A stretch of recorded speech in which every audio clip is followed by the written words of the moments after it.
this honestly is I think one of the defining stories of the decade as far as NBA championship wins like and runs. Like this is like I think not at the same level, but like right up there with Dirk in 2011 as far as, like single player, like having like just dominating the series and leading his team almost by himself. And again, Middleton did great. Drew Holiday did great. I am not like trying to downplay them, but Giannis was the reason that they were there. And Giannis was the reason they won. It doesn't happen without him. And I do think that we're gonna look back at this championship in like 10 years as holy shit, this was amazing. Yeah. Nah, dude, I agree. You put it perfectly. And I also think with this championship, first now, not counting last year's championship, dude, but between Toronto's championship at the end of last decade and then this championship, I think we're kind of entering the era of like, I'm not gonna say the super team era is dead, but those two teams kind of prove that you don't necessarily need all the big names on one team to win a chip. You don't necessarily need it. They showed, look at the two teams we had in the finals, dude. You can build a team organically that's good enough to come out of the conference and compete for a championship. And they proved it. Like both these teams proved it, dude.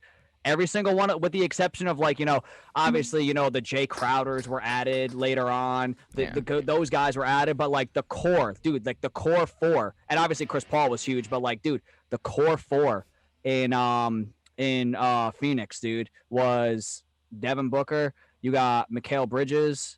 You got DeAndre Ayton, and I don't want to. I'm not gonna call him like a core player, but I guess Cam Johnson, he is, you know what I'm saying? He's more of a. I feel like he's more of a role player right now. He's more of a role player, but like you could tell, the energy off the bench is great. Yeah, he's very big within their rotation though. So those guys were like the core, and then you sprinkle in, the guys, the Cameron Paynes, like the spark guys, and everything like that. Milwaukee was the same deal, dude. Chris Middleton, Giannis, those were like the core dudes. They bought in Brook. I mean, I'm not gonna call Brook Lopez a core dude, but he's been there. He played a big role in the series though too. He's been there for a minute. You got who else did they bring in? Dante didn't even play, dude. Dante didn't even play the entire playoffs.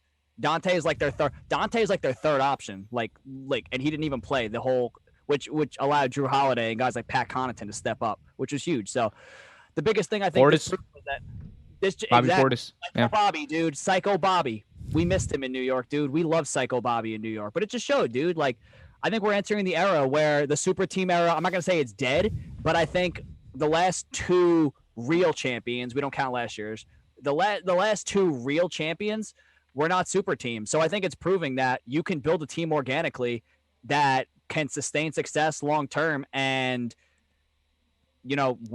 win championships. That is interesting against these super teams. That is interesting because like we've seen it happen. Like I talked about, it's anomaly kind of in basketball or in the NBA. Like these like these defensive oriented teams with maybe one superstar winning. It's an anomaly, but like you're right. We've seen 2 out of the past 3 years.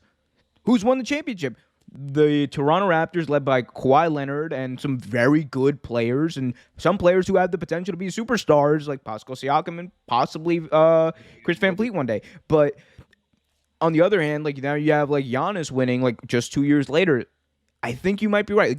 I'm not, and I agree with you. I'm not saying like the super team era is dead because look, if if Damian Lillard because Lakers fans love to talk. If you put him on Philly, you put him on again, it's not going to happen. But you put him on the Lakers, that's an OP team. You can't deny that. No one can deny that, right? That's an OP team, and like if that's a team that I think kind of circumvents that, like when you have so much talent, like the Golden State Warriors with KD, that's just too much like concentration of talent. But I do think we have a chance, and I think like we've seen people like Donovan Mitchell commit to Utah long term. We've seen, obviously Devin Booker committed to Phoenix long term. Luka is about to commit to Dallas long term, or at least that's the indication that's coming out from him and his camp. They got to find a team gullible enough to take Porzingis first, though. Well, It's probably going I'll to be tell the you what, that Cavs. Sacramento Kings. I'll tell you what, the Sacramento Kings. They might still be the Kings. They might take him off there. They might take them off his hands. There's like this. I think the most likely place is the Cavs, actually, but that's a story for another day. I do think though we are seeing more players kind of commit to their teams, and I like that division of talent. I do like that because it's as much as like Max Kellerman and Stephen A. want to say, oh, nobody wants to go to Cleveland for an NBA Finals. Nobody wants to go to Utah. Like as much as they like to say that, and they want to go to the bigger markets and they want to push these bigger markets on us, as much as they want to do that, it's better for basketball and it's better for basketball fans to have talent concentrated everywhere or as evenly as possible because it makes the games better. It Did makes you the see game how better, fun more these compelling. playoffs were? We didn't know who the hell was gonna after the first round. It was ended, so great. We It didn't was know so who great. the hell was gonna win. I love that. These finals were the most exciting because we didn't know who the fuck was gonna win. Thanks for watching this video from Real Take Sports Talk. Remember to like, share, subscribe, hit that notification bell so you get notified whenever a new video is released. Also, remember to check out our live show every single Thursday at 8 p.m. right here on the YouTube channel. And remember, keep it real.